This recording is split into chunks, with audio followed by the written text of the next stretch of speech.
चुकी है। इसी को लेकर राष्ट्रीय जनता दल के साथ लोग और नेत्री सड़कों पे है और बीजेपी के नेताओं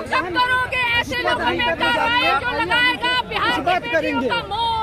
सम्राट चौधरी आंखें खोल सड़कों पर आकर पुतला दहन किया जा रहा है के द्वारा। काफी नाराजगी नजर आ रही है। नहीं देखिए, जिस तरीके से भाजपा के एक नेत्री के पति के द्वारा कहा गया है कि बिहार में बहन बेटियां जो है वो 25,000 रुपए में बिकती है, इसका हम घोर विरोध करते हैं। बहुत ही निंदनीय जो एक स्टेटमेंट है उनके द्वारा किया गया और आज तक कोई कार्रवाई उस व्यक्ति के खिलाफ नहीं की गई है। आपने कुछ दिन पहले देखा होगा कि किस तरीके से एक सेक्स स्कैंडल का भी खुलासा हुआ था, जहां की भाजपा के नेताओं के शौक उजागर किए गए थे कि किस तरह के लोग ये लोग पसंद करते हैं। और उसके बाद ये बयान पूरी की पूरी बिहार की बहन और बेटियों को आपने कटघरे में खड़ा कर दिया। तो उन बहन और बेटियों में तो भाजपा के नेताओं की बहन बेटियां भी शामिल है। क्यों नहीं ऐसे लोगों के खिलाफ भाजपा एक सख्त कदम, एक सख्त जो है सजा नहीं दिला पा रही है, ताकि भविष्य में कोई बिहार की बहन और बेटियों, क्या पूरे देश की बहन बेटियों के खिलाफ इस तरह की बात बोलने से डरे। अविलंब उन्हें गिरफ्तार करना चाहिए सबसे पहले तो है, उसके बाद जो कानूनी में कानूनबद्ध जो उनको होनी चाहिए सजा उन्हें देनी चाहिए। लेकिन ये जरूर है कि ऐसी बार बार हिमाकत जो है भारतीय जनता पार्टी के ही लोगों के द्वारा क्यों होती है, क्यों बिहार की बहन और बेटियों को टारगेट किया जाता है। रेखा आर्या महिला विकास करती है, महिला विकास मंत्री है। मतलब भाजपा में अगर इस तरह के लोग रह रहे हैं, मुझे तो ये भी सुनने में आया है कि ये जो ये लाल पीला जो भी है गिरधारी लाल, इसकी 5वीं पत्नी है रेखा आर्या। तो आप समझ सकते हैं, जहां बहन और बेटियों की इज्जत नहीं हो, वो तो किसी की भी बहन और बेटियों की इज्जत और सम्मान उसके लिए कोई विषय नहीं हो सकता है। लेकिन हम अपने बिहार की बहन और बेटियों का अपमान कतई नहीं सहेंगे। और भाजपा जो ये साबित कर रही है बार बार कि वो बेटियों के प्रति उनकी क्या भाव है, उनके नेता और मंत्रियों की ये स्टेटमेंट जो है ये बार बार चरितार्थ करता है। नमस्कार, आप देख रहे हैं ब्रेकिंग बिहार। मैं सुमन कुमार आपके साथ मौजूद हूँ अभी पटना के वीरचंद पटेल पथ के इनकम टैक्स गोलंबर पर, और आप तस्वीरों के माध्यम से देख सकते हैं कि पीछे आरजेडी कार्यकर्ता, जी आरजेडी कार्यकर्ता, इसमें स्पेशली महिलाओं ने विरोध प्रदर्शन किया है।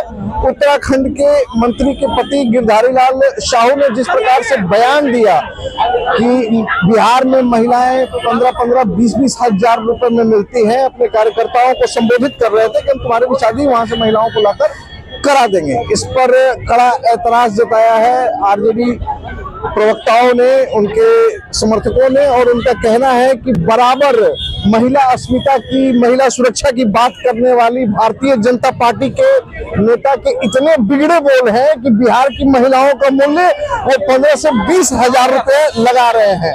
सारिका पासवान के नेतृत्व में आरजेडी कार्यकर्ता पुतला दहन कर रहे हैं इनकम टैक्स गोलंबर के पास में। आप देख सकते हैं तमाम प्रशासन चाक चौबंद व्यवस्था बनाए हुए है, तमाम मीडिया कर्मी भी पहुंचे हुए हैं और इस इनकम टैक्स गोलंबर पर पुतला दहन का कार्यक्रम किया जा रहा है। देखिए, जिस प्रकार से लगातार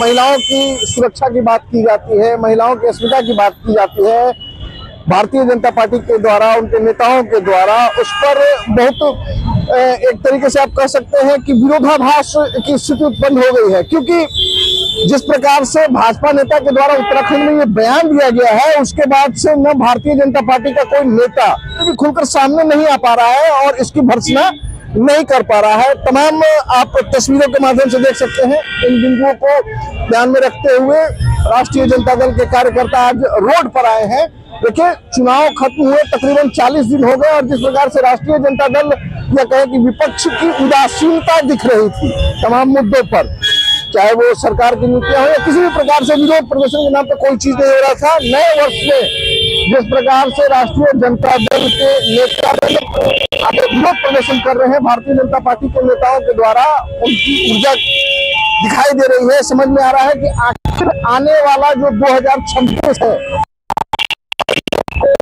सामना करेंगे और राष्ट्रीय जनता दल के नेता और कार्यकर्ता विपक्ष का, या जिस प्रकार से लगातार आरोप लगा जा रहा था कि विधानसभा चुनाव के खत्म होने के बाद में तेजस्वी यादव बिहार छोड़कर गायब हो गए। हालांकि 40 दिन के बाद में तकरीबन कल तेजस्वी यादव की वापसी होने वाली है, लेकिन महिला मोर्चा के द्वारा आज का जो धरना और प्रदर्शन है ये बिहार की राजनीति और देश की राजनीति को किस दिशा में लेकर जाएगा, ये देखने वाला विषय होगा। खबरें फिलहाल इतना ही, तब तक के लिए इजाजत, नमस्कार।